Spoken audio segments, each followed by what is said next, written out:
Touring talkies ரசிகர்களுக்கு வணக்கம். வாங்க லென்ஸ் நிகழ்ச்சிக்கு போகலாம்.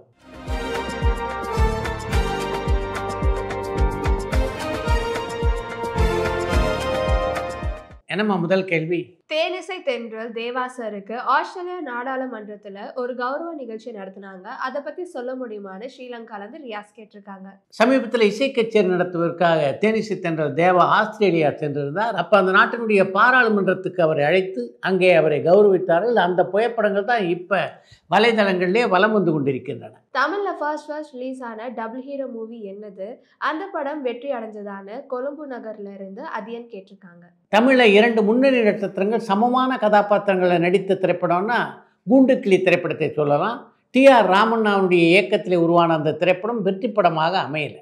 இப்ப இருக்க கவிஞர்கள்ல பேரரசு வைரமுத்துன்னு அடுத்து யாரை சொல்லலாம்னு சிவா கனடால இருந்து கேட்டிருக்காங்க. கவிஞர் வைரமுத்துவுக்கு அடுத்த இடத்துல கபிலன், யுகபாரதி, தாமரை, விவேகா என்று பல கவிஞர்கள் இருக்கிறார்கள். Dialogue writer Arur Das and modern theatre owner Sundaram, இந்த 2 லெஜெண்ட்ஸை பத்தின ஒரு பெஸ்ட் புக்கை ரெஃபர் பண்ண முடியுமான்னு வல்வெட்டி துறையில இருந்து செந்தமிழன் கேட்டிருக்காங்க. மாடர்ன் தியேட்டர்ஸ் நிறுவனத்தை பற்றியும் மாடர்ன் தியேட்டர்ஸ் நிறுவனத்துடைய அதிபரான டி.ஆர். சுந்தரத்தை பற்றியும் ரா. வெங்கடசாமி என்பவர் அழகான ஒரு புத்தகத்தை எழுதியிருக்கார். அந்த புத்தகத்தை வானதி பதிப்பகம் வெளியிட்டிருக்கிறது. வானதி பதிப்பகத்தில் அந்த புத்தகத்தை நீங்கள் வாங்கி படிக்கலாம். ஆரூர் தாஸ் பல புத்தகங்கள் எழுதியிருக்கிறார். அதில் குறிப்பிடத்தக்க ஒரு புத்தகம்னா அது தினத்தந்தி வெளியீடாக வந்திருக்கின்ற புத்தகம். அந்த புத்தகத்தில் அவருடைய வாழ்க்கை அனுபவங்கள் பல இருக்கின்றன. புஷ்பா படத்தோட டைரக்டர் சுகுமார் அடுத்து என்ன படத்தை டைரக்ட் பண்ண போறாங்கன்னு காயல்பட்டினம்ல இருந்து முகமது கேட்டிருக்காங்க. புஷ்பா படத்தின் இயக்குனரான சுகுமார் அடுத்து ராம் சரணுடன் இணைந்து ஒரு திரைப்படத்திலே பணியாற்ற இருக்கிறார். அந்த படத்தை தொடர்ந்து புஷ்பா படத்துடைய பார்ட் 3 இயக்க இருக்கிறார் அவர். தனுஷ் 100 படம் நடிக்க வாய்ப்பு இருக்கான்னு பொள்ளாச்சில இருந்து விக்னேஸ்வரன் கேட்டிருக்காங்க. இட்லி கடை தனுஷனுடைய 52வது திரைப்படம். தனுஷை பொறுத்த வரைக்கும் தமிழ் படங்கள் மட்டும் இல்லாமல் தெலுங்கு படங்களிலும் இந்தி படங்களிலும் கூட அவர் நடிக்கிறார். அதே மாதிரி வருஷத்துக்கு எப்படி பார்த்தாலும் குறைந்தது 2 படங்கள் அவருடைய படங்கள் வெளியாகின்றன. அந்த விகிதத்தை வைத்து பார்க்கும்போது தனுஷ் 100 படத்தை தொட வாய்ப்பு இருக்கு. பார்த்திபன் சார் மற்றும் வடிவேல் சாரோட காம்போ திருப்பி எப்போ ஸ்கிரீன்ல பார்க்க முடியும்னு காஞ்சிபுரம்ல இருந்து சரவணன் கேட்டிருக்காங்க. இப்போ ஒரு திரைப்படத்திலே முக்கியமான கதாபாத்திரத்தில் நடிப்பதற்கு பார்த்திபன் என்ன சம்பளம் வாங்குகிறாரோ அதை போல பல மடங்கு சம்பளம் வாங்குகின்ற ஒரு நடிகராக வடிவேல் இருக்காரு. அதனால அவங்க 2 பேரும் சேர்ந்து இப்போதைக்கு நடிப்பதற்கான வாய்ப்புகள் இல்லை. ரஜினிகாந்த் சார் நடிச்சிருந்த புது கவிதை படத்துக்கு ஏன் ஏ சர்டிஃபிகேட் கொடுத்துருக்காங்கன்னு பெங்களூர்ல இருந்து அகமத் கேட்டிருக்காங்க. தணிக்கை குழுவை பொறுத்தவரையில் அவங்களுடைய முடிவு அப்படின்றது கான்ஸ்டண்ட்டாக எப்போதும் இருக்காது, காலத்துக்கேற்ப மாறும். 5 ஆண்டுகளுக்கு முன்னால் ஒரு திரைப்படத்தை அவர்கள் பார்த்த பார்வையும் இப்போ ஒரு திரைப்படத்தை பார்க்கின்ற பார்வையும் வேறாகத்தான் இருக்கும். அதனால் எதனால் ஒரு திரைப்படத்துக்கு ஏ கொடுக்குறாங்க, எதனால் ஒரு படத்துக்கு யூஏ சர்டிஃபிகேட் கொடுக்குறாங்க அப்படின்லாம் தெளிவாக சொல்ல முடியாது. இது என்ன படம்? இந்த வீடியோவை பற்றின சுவாரஸ்யமான தகவல் இருந்தால் சொல்லுங்கன்னு பொள்ளாச்சிலேருந்து விக்னேஸ்வரன் கேட்டிருக்காங்க. என்னுடைய இயக்கத்தில் உருவான சூரசம்ஹாரம் படத்தினுடைய தொடக்க விழாவின் போது எடுக்கப்பட்ட புகைப்படம் தான் இது. இப்போல்லாம் ஒரு திரைப்படத்தினுடைய தொடக்க விழாவின் போது பார்த்தீங்கன்னா அந்த படத்தில் நடிக்கின்ற நட்சத்திரங்கள் தான் வராங்க. இதில் அந்த படத்தில் நடிக்கின்ற சில நட்சத்திரங்களே கூட வரதில்லை. ஆனால் அந்த காலத்தில் எந்த திரைப்படத்தினுடைய தொடக்க விழாவாக இருந்தாலும் அந்த படத்திலே நடிக்காமல் இருக்கிற நிலையிலும் பல நட்சத்திரங்கள் கலந்து கொள்வார்கள். அதைத்தான் சூரசம்ஹாரம் படத்துடைய தொடக்க விழாவில் நீங்கள் பார்க்கலாம். மம்முட்டி சார் மற்றும் மோகன்லால் சார் சேர்ந்து நடிக்கிறதா இருந்த பேட்ரியாக் படம் இப்போ எந்த நிலையில இருக்குன்னு தோரணமலையிலிருந்து செண்பகராமன் கேட்டிருக்காங்க. மம்முட்டி, மோகன்லால் ஆகிய இருவரும் இணைந்து நடிக்கின்ற பேட்ரியாக் படத்துடைய படப்பிடிப்பு இன்னும் முடிவடையில் தொடர்ந்து படப்பிடிப்பு நடைபெற்று கொண்டிருக்கிறது. கேடி பில்லா கில்லாடி ரங்கா இந்த படத்துல விமல் சார் மற்றும் சிவகார்த்திகேயன் சார் 2 பேரும் ஒன்னா நடிச்சிருப்பாங்க. அதுக்கப்புறம் சிவகார்த்திகேயன் சார் அடைஞ்ச உயரத்தை ஏன் விமல் சார்னால அடைய முடியலன்னு காஞ்சிபுரம்ல இருந்து சரவணன் கேட்டிருக்காங்க.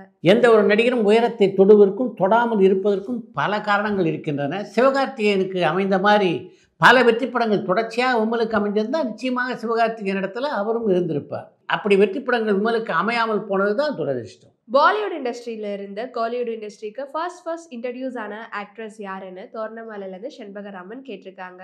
இந்தி பட உலகிலிருந்து தமிழ் அறிமுகமான முதல் நடிகை அப்படின்னு வஹீதா ரஹ்மான் சொல்லலாம். 1956ஆம் ஆண்டில் காலம் மாறி போச்சு அந்த படத்திலே ஒரு பாடலுக்கு நடனம் ஆடியிருந்தார் வஹீதா ரஹ்மான். முன்னாள் தமிழ்நாடு முதலமைச்சரான ஜெயலலிதா அவர்களும் அவங்க அம்மாவான சந்தியா அவர்களும் சேர்ந்து படம் பண்ணியிருக்காங்களான்னு நியூ ஜெர்சில இருந்து இளமாறன் கேட்டிருக்காங்க. ஸ்ரீ சைலம் மகாத்மியம் அப்படின்ற கன்னட படத்தில் சந்தியாவும் ஜெயலலிதாவும் நடித்திருக்கிறார்கள். ரஜினி முருகன் படத்தோட டைட்டிலுக்கும் ரஜினி சாரோட டயலாக்ஸ் அந்த படத்துல யூஸ் பண்ணதுக்கும் அந்த படத்தோட ப்ரொடியூசரான லிங்குசாமி சார் ரஜினிகாந்த் சார் கிட்ட பர்மிஷன் கேட்டாங்களான்னு கோவையில இருந்து அஜய் கேட்டிருக்காங்க.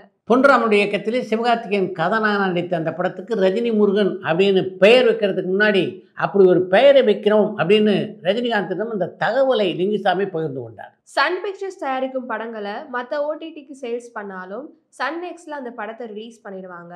ஆனா கூலி படம் இன்னும் சன் நெக்ஸ்ட்ல ரிலீஸ் பண்ணல. அதுக்கான காரணம் என்னன்னு ஸ்ரீலங்கால இருந்து மதிஷாந்த் கேட்டிருக்காங்க. கூலி திரைப்படத்தினுடைய ஓடிடி உரிமைகளை அமேசான் நிறுவனத்துக்கு விற்ற சன் பிக்சர்ஸ் நிறுவனம் எந்த மாதிரியான ஒப்பந்தத்தில் அந்த படத்தை அவங்களுக்கு கொடுத்துருக்காங்க அப்படின்றது நமக்கு தெரியாது. கூலி படத்தை பொறுத்தவரையிலே அமேசானில் வெளியாகி இத்தனை மாதங்களுக்கு பின்னால் தான் சன் நெக்ஸ்டில் அது வெளியாகும் அப்படின்னு கூட அவங்க ஒப்பந்தம் போட்டிருக்க வாய்ப்பு இருக்குது இல்லையா?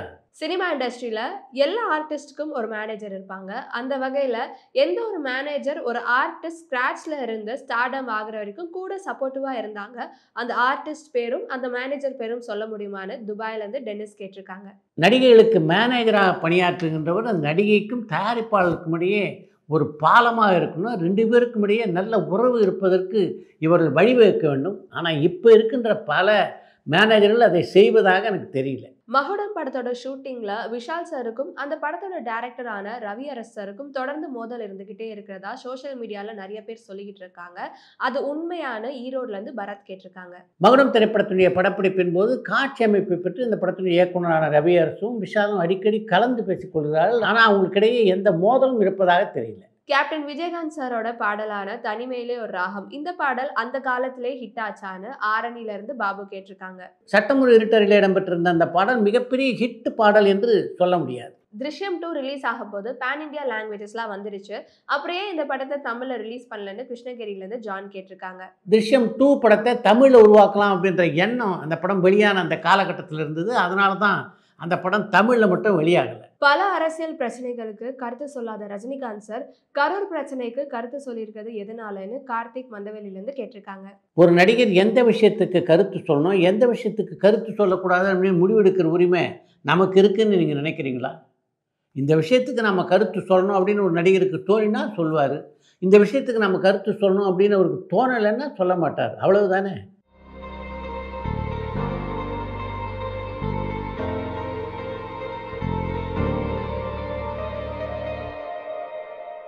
ஒரு படத்தோட ஆடியோ லான்ச்ல அந்த படத்தோட ஹீரோவை மட்டும் அதிகமா புகழ்ந்து பேசுறதுக்கு என்ன காரணம்னு பொள்ளாச்சியில இருந்து விக்னேஸ்வரன் கேட்டிருக்காங்க. நீங்க சொல்ற விஷயம் எல்லா பாடல் வெளியீட்டு விழாவிலும் நடப்பதாக சொல்ல முடியாது. அந்த பாடல் வெளியீட்டு விழாவுடைய கதாநாயகன் பிரபலமான ஒரு கதாநாயகனாக இருக்கின்ற பட்சத்தில் அது நடக்க தான் செய்கிறது. அதை தவிர்க்க முடியாது அப்படின்னு தான் நான் நினைக்கிறேன்.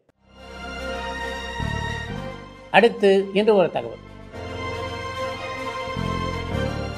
இன்றைக்கு பல திரைப்படங்களில் குணச்சித்திர படங்களிலே கலக்கி கொண்டிருக்கின்ற ஒரு நடிகராக காளி வெங்கட் இருக்கிறார். அவருக்கும் எழுத்தாளர் சுஜாதாவுக்கும் இடையே ஒரு ஒற்றுமை இருக்கிறத நான் பார்க்குறேன். எழுத்தாளர் சுஜாதாவை பொறுத்தவரையிலே எழுத்தாளராக வேண்டும் அப்படின்ற எண்ணத்தில் அந்த துறையிலே அவர் பிரவேசிக்கவில்லை.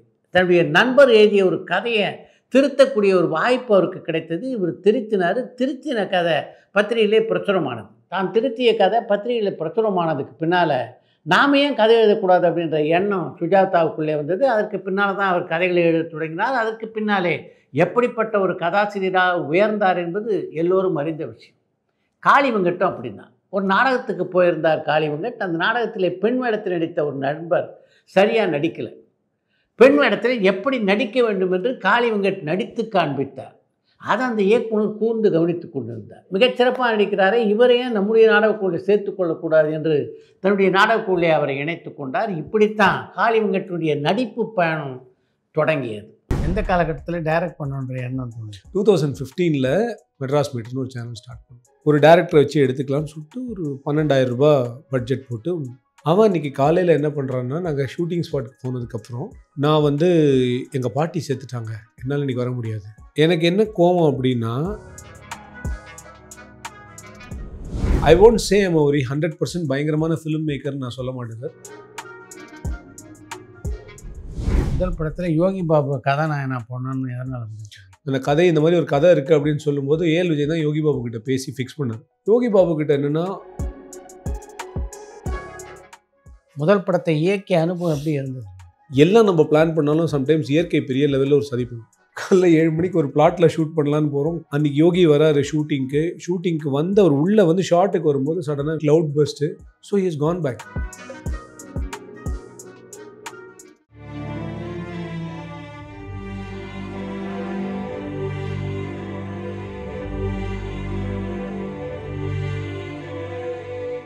பரபரப்பான சினிமா செய்திகள், நட்சத்திரங்களின் பேட்டிகள், சினிமா வரலாறு ஆகியவற்றை பார்க்கவும் படிக்கவும் உங்களுக்கான இணையதளம் touringtalkies.co.